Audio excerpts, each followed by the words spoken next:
একটা গল্প হয়তো আমরা অনেকেই শুনেছেন। ছোট একটা সংসার, বাবা, মা, ছোট ছেলে এবং ছেলেটার দাদা। দাদার অনেক বয়স হয়ে গেছে, কোনো কাজ করার শক্তি নেই, সারাদিন এক বিছানায় পড়ে থাকে।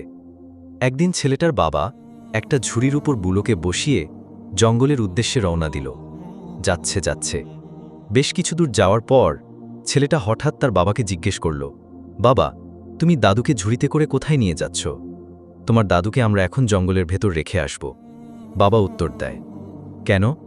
ছেলেটা অবাক হয়, কারণ তোমার দাদু তো বুড়ো হয়ে গেছে, কোনো কাজ করতে পারে না, আমাদের কোনো উপকারেও লাগে না, শুধু খায় আর ঘুমায়, কী লাভ তাকে বাসায় রেখে?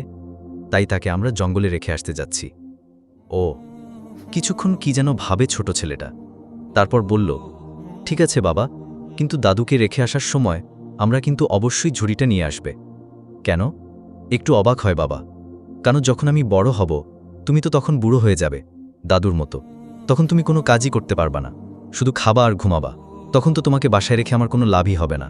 শুধু শুধু তখন টাকা খরচ করে নতুন ঝুড়ি কিনতে যাব কেন? এই ঝুড়িতে করে না হয় তোমাকে জঙ্গলে রেখে যাব। ছেলের কথায় চমকে উঠল বাবা।